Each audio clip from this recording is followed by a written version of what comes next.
Entretien aujourd'hui avec Romain Rambière. Romain, c'est un plaisir de te revoir depuis le temps. Tu nous reçois dans ton bureau là. Tu deviens quoi d'ailleurs depuis ton après-football? Ben écoute, moi j'ai tout arrêté brutalement. Là, ma dernière année c'était à Cannes. J'ai tout arrêté par rapport à la santé de mon papa si tu veux et je me suis mis à travailler un petit peu avec lui dans la chaîne de magasins qu'il a créée et je suis avec lui au quotidien là, depuis 2 ans et demi maintenant. T'as terminé par une courte pige à Frontignan. Ouais. Donc depuis tu t'es engagé sur cette voie-là. On va retracer toute ta carrière du début jusqu'à la fin. Tu as commencé à Montpellier, C'est ça. au centre de formation. Ouais. Tu n'as pas été conservé. C'est ça. Ouais. C'est un regret pour toi ou... Non, parce que de l'autre côté, j'ai joué pendant 8 ans à Montpellier. Je m'entraînais la dernière année souvent avec l'équipe professionnelle. Et je pense qu'avec le recul, il m'avait manqué quelque chose pour justement rester et m'imposer dans cette équipe de Montpellier. Donc c'est une décision logique. La décision pour moi elle a été logique. Ouais. Après, il m'a manqué aussi un petit peu de facteur chance, des blessures qui auraient pu apporter à moi aussi plus de temps de jeu. Ouais. Mais après, si tu veux, après cette coupure, j'ai pu jouer en Espagne en D2. Et honnêtement, ça a été un mal pour un bien parce que ça a été exceptionnel. Ça a été 3 ans de ma vie où vraiment, même en tant qu'homme, je me suis complètement développé. Tu as joué au Racing Ferrol, 2 ans, Ouais, c'est ça. 1 an à Cartagena. Ouais. Tu as bien pris ta leçon quand tu vois tes chemins qui vont et tu n'as pas de révise, rien, c'est toujours. bon. Ouais. Ah, j'avais mis des marques de culture footballistique. Je m'en doute. Pas te demander la capitale du pays, je sais que t'es pas bien là. Et après tu enchaînes, tu reviens en France là, et tu reviens et tu arrives à Libourne, c'est ça? C'est ça. Où tu côtoies un certain Mathieu Valbuena notamment. Ouais, c'est ça, Mathieu. En fait, si tu vois, après l'Espagne, moi j'arrivais à la fin de contrat à Carthagène. Pourquoi être revenu en France d'ailleurs? Bah justement, si tu veux, j'allais te le dire. Parce qu'après, c'était pas un échec d'être parti de la France pour moi, si tu veux. Mais à un moment donné, j'ai eu l'opportunité de rentrer dans un club très modeste et tout. Je savais que j'aurais pu avoir du temps de jeu et pouvoir m'épanouir, vraiment essayer d'éclater. Et le coach, c'est Didier Tolo. Didier Tolo. Voilà. Et je l'appelle, je lui fais Monsieur Tolo et tout. S'il me voit, il va dire Monsieur Tolo, il va rigoler. Mais je lui dis voilà, je cherche ce projet, il manquait un latéral. Il me dit écoute, qu'est-ce que tu as fait et tout, et il me dit je regarde. Et on s'appelle genre 1 heure après, il me dit écoute, les portes elles sont ouvertes, le budget, je fais écouter, l'argent c'est pas un problème, je veux vraiment rentrer. Il te connaissait pas lui à l'époque? Non, il me connaissait même pas du tout. Parce qu'en France j'étais inexistant, quoi. On va pas avoir un joueur du centre qui a fait ses classes en CFA ou à 18 ans. Et en plus, il est en train de monter vraiment un projet costaud pour remonter. Il me dit Libourne, voilà, moi je veux monter en D2. Alors moi, honnêtement, les premiers trucs, j'ai dit bon, à Libourne Saint-Serein, on ne peut pas monter en D2, on va jouer le maintien, on va s'arracher encore comme chaque année, voilà. Et j'intègre là-bas ce club. Et dès les premiers entraînements, je vois des joueurs franchement exceptionnels, que je ne connaissais pas du tout pourtant. Et les premiers matchs amicaux, et le championnat commence, et là on éclate tout, quoi.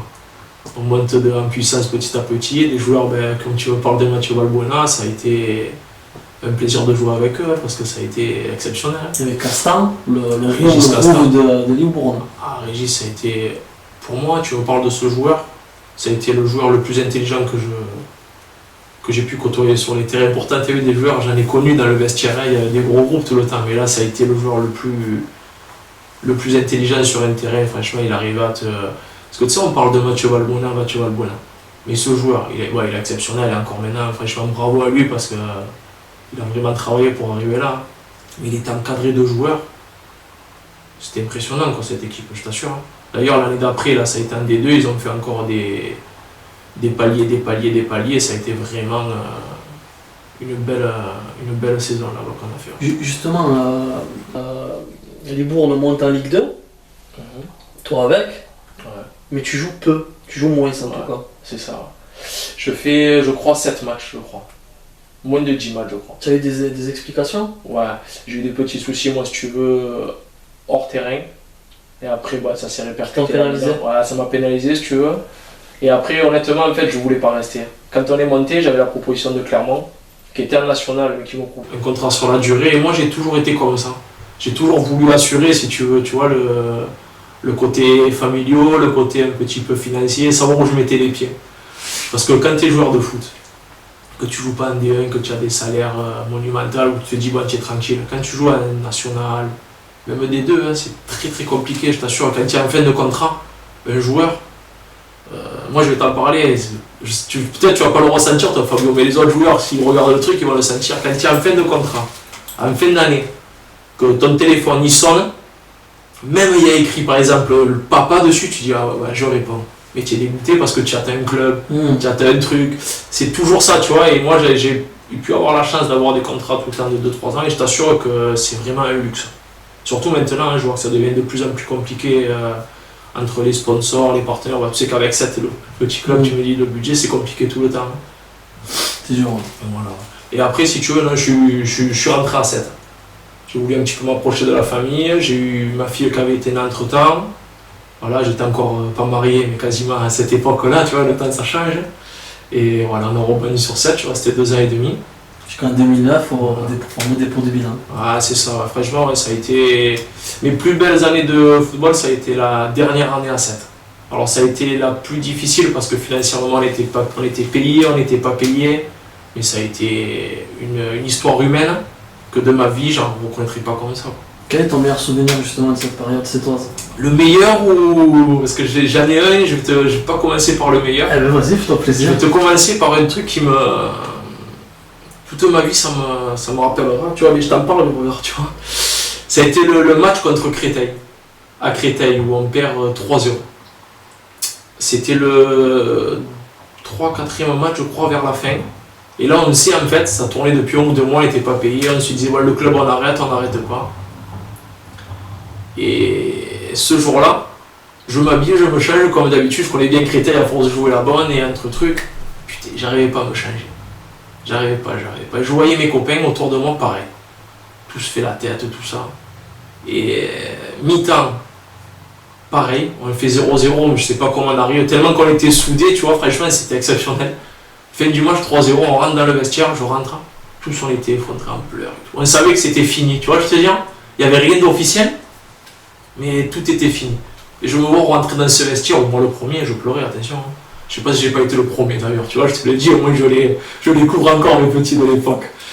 C'était le capitaine, toi. Ouais, c'est ça. Et ce jour-là, on s'est dit, ouais, on va finir l'année, on va serrer les dents. Et ça a été un moment que je sais pas si je. Dans une tristesse, tu vois, je te dis, de groupe, ça a été un truc de fou. Un truc de fou. Et si tu veux un des meilleurs souvenirs, ça a été. Ouais, je vais parler un peu d'un but en moi parce que sinon j'en ai pas trop marqué, tu vois, je vais me saucer un peu tout seul. Ça a été un jour à Saint-Gratien et déjà c'est le club, il n'y avait plus un franc et tout. Et c'est le coach Rémola qui paye les repas, on se démerde, je t'assure, on n'avait même pas pris de dessert, je crois, je sais même plus dans les trucs, ça a été exceptionnel. Et ce jour-là, corner de Louis Chaveria. Nicolas a prié, qui mesure 3 mètres, il touche le ballon il me retombe dans les pieds, je le pousse. Et il y avait le coach Rémola qui était suspendu, tu sais, par rapport aux tensions d'avant, il était bouillant lui. Et il est dans la tribune, et je sais pas, tout le monde vient, et on le regarde tous, le coach, on lui fait ça, tu sais, tous ensemble. Et ça a été un truc, tu vois, c'était vraiment émouvant. Tu vois, avec le recul, ces petites images qui reviennent, tu vois, c'était... C'était sans aucun doute dans ta carrière le groupe le plus soudé dans lequel tu as évolué, je pense. J'ai pas besoin d'en parler, ça a été exceptionnel. J'en ai connu pourtant des groupes, je t'assure, qualité footballistiquement supérieure. Quand Evian, en Espagne, ça a été exceptionnel. Je jouais quand je jouais à Barcelone, à Madrid, c'était monstrueux. Mais là, ça a été une histoire humaine, Fabio. Je peux t'assurer, je sais pas si dans la vie, même avec ma famille, mon frère, je suis proche, il n'y a pas de souci, j'aurais jamais cette relation. À ce point. Ah, c'était monstrueux. Oh, attends, on était, sans être payé, Fabio, on était tout le temps sur le podium, il me semble. À la fin, on allait craquer parce que voilà, mais bon, ça a été c'était très bien. D'ailleurs, même avant de partir, tu me parlais de ça du bilan. C'est la seule fois, parce que j'ai vraiment eu la proposition d'Evian où je me suis dit, il faut quand même que je pense un petit peu à moi, tu vois, je serais jamais parti de ce club, jamais. Et même, il ne fallait pas me parler de l'argent ou des contrats à durée, comme je te disais. J'étais tellement bien avec les copains. C'était épanoui. Ouais, j'étais épanoui, c'était un métier, un luxe. Je faisais mon métier que je kiffais, et avec des gens que j'aimais. Quoi est-ce que tu veux être de mieux, franchement? Et j'avais la famille à côté et tout, pas bien. Après, tu pars à Evian, donc, comme tu viens de le dire, avec Bernard Casoni comme coach, c'est ça? Ou Stéphane Paille? J'avais connu Stéphane Paille, moi. C'est Stéphane Paille, Monsieur Duprat et Trottignon qui me recrutent. Ouais. Et voilà, l'histoire elle part de là-bas, écoute. Tu fais un match de Coupe de France au Parc des Princes, Ouais, avec Evian. c'est ça. Et après, il y a quelque chose que je comprends pas. Le club accède à la Ligue 2. Ouais. Tu es titulaire indiscutable toute la saison nationale. Pourquoi ne pas poursuivre l'aventure en Ligue 2? Eh ben écoute, on va revenir un petit peu sur ce que je te disais tout à l'heure. Dans le plan de la carrière d'un footballeur, j'arrivais à 30, 29 ou un truc comme ça, je me rappelle plus, tu vois, à peu près, il faut que je calcule. Et j'arrive, il me reste un an de contrat avec Evian. On parle ensemble, comme on fait chaque année, tu sais, les joueurs avec les dirigeants et tout. Ça se passe bien et on lui dit voilà, j'ai mon contrat, moi je voulais un an de plus. Moi je pensais, parce qu'en tant que joueur, je sais pas si tu te rappelles, j'étais assez caractériel. Tu vois, je veux te dire, j'étais position dans mes trucs, je savais un petit peu ma valeur à ce niveau-là, tout en respectant tout le monde, mais je savais ce que je pouvais apporter dans un vestiaire, sur un terrain et dans les résultats, comme tu dis. Et on parle dans le bureau et je dis moi écoutez, voilà, je pense, parce que même avec Evian, la première année, j'avais été quand même capitaine là-bas, une grosse partie de la saison, j'ai jamais eu des résultats. Un coach change, je me mets quand même dans le truc de le diapason, on m'enlève pas, je suis là, quoi, je veux dire. Je dis, bon, voilà, écoutez, il n'y a pas de souci, j'ai encore un an de contrat, j'aimerais avoir une carotte, même si c'est pas une année ferme, je veux une année en option de 20 matchs, quoi. Et eux, ils sont un peu réticents. Ils me disent, bon, Romain, écoute, on t'apprécie, mais on fera le point en décembre. Je lui dis, écoutez, un joueur, vous êtes dans les bureaux, vous êtes dans les papiers, je sais pas vos contrats, mais un joueur, si moi je me baisse, je me blesse, en décembre, vous allez me faire quoi? Par amitié, vous allez me donner un contrat? Non, moi je suis pas comme ça. Donc là, je pars du bureau, j'appelle mon agent, Alain Bonafous, là, qui est dans la région. J'ai fait un clin d'œil d'ailleurs qui m'a donné un bon coup de main aussi. Et il me dit écoute, il y a Amiens qui te propose 3 ans de contrat ou Cannes. Je dis bon, c'était les deux clubs, tu sais, où ils montent, je voulais monter l'année d'après, là, si tu veux. Et jusqu'au dernier moment, je sais pas où je vais. Je vois ma fille, écoute, ma fille, je lui dis, bon alors, tu vas à Amiens ou à Cannes? Elle me dit, papa, si on peut choisir, elle me dit, on va à Cannes. Je lui fais, bon, mais d'accord et tout. Et de là, j'appelle, je suis, bon, allez, écoute, on va à Cannes, les petits, mon ex-femme, on fait des efforts toute la vie de partout, en Espagne, à droite, à gauche. On se dit, bon, allez, vas-y, on rentre à la maison. Tu vas faire à la maison, à Cannes, quoi, dans le sud. Et de là, l'histoire, pareil, tu vois, elle continue petit à petit. Tu arrives à Cannes, une équipe de Fada. De Fada. Colère. De Fada. Compan. C'était qui le goal? Gavano ou Yomé? Ou t'as connu les deux? Yomé, j'ai joué à 7 avec lui, mais on s'est croisé avec Jérôme. À Cannes. C'était Gavano, il y avait Sylvain Ndiaye, il y avait Babas, Grégory. T'as pas connu Carbouchi à Cannes aussi? Carbouchi, je l'ai connu moi en tant que je l'avais au marquage. Et Di Bartolomeo aussi. Et Vincent, c'est une histoire d'amour. Une équipe de malades. Ouais, si, on a été costaud si tu veux.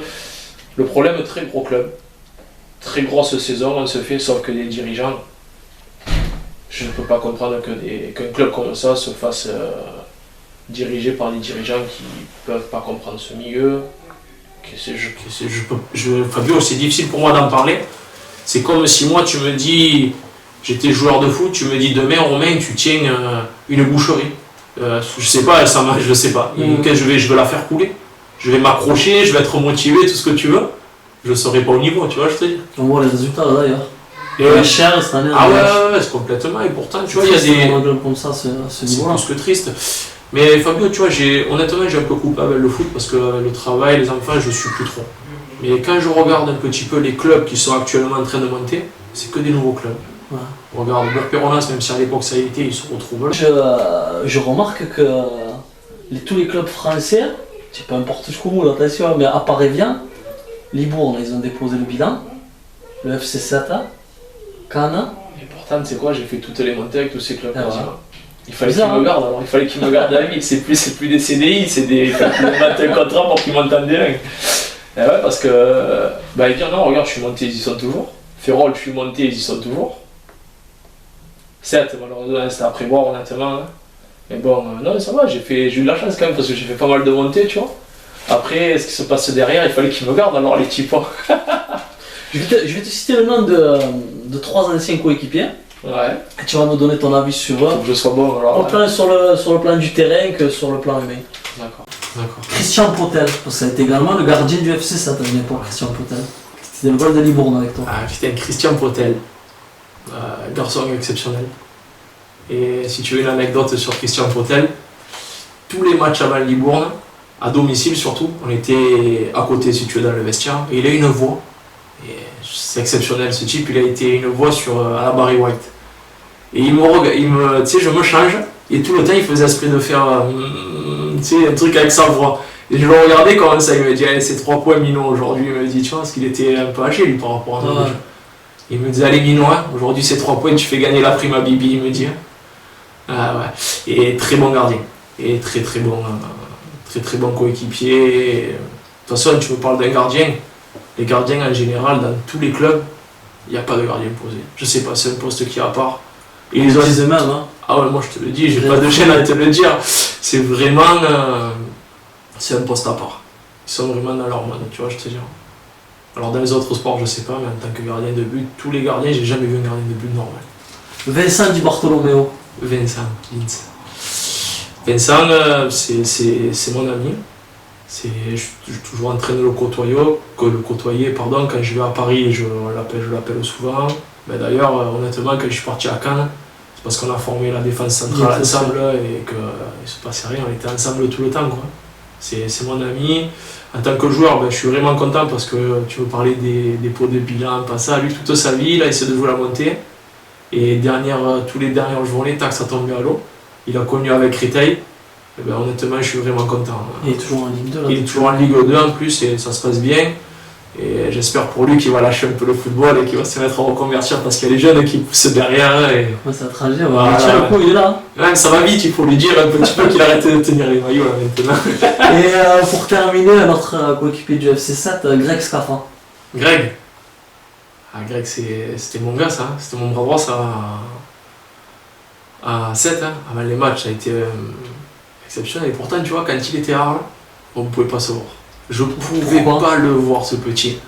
T'es nul sur le terrain. Ah ouais, je pouvais pas le voir. Il était relou, il faisait que parler, il était là, il faisait insulter sur le terrain et tout. Et à 7 là-bas, ça a été une histoire exceptionnelle. D'ailleurs, je vais te dire, je te le piquais, si tu lui raconteras une interview ou quoi, tu verras, je pense. Ça va être exceptionnel. Un jour, je sais plus le match, Fabio. Il va rigoler, mon ami là. On joue, je sais plus contre qui. Je sais pas, c'est contre Cherbourg, Samoa, je sais plus. On se réunit, moi j'aimais, tu sais, quand on se réunit avant de rentrer dans le vestiaire et tout. Et je l'attrape. Je lui dis, Greg, je sens pas le truc. On a 2 de tension. Il y avait notre joueur Vélas. Il me dit, je suis fatigué, je suis ça. Moi j'écoute, tu vois, je prends du recul. Je l'attrape, je lui fais, Greg, on n'est pas bien. Ou tu me les piques. Et on envoie le truc, on aura notre prime, on monte au classement. Et c'était un match important. Ou alors on a perdu le match d'entrée. Il me dit, ouais.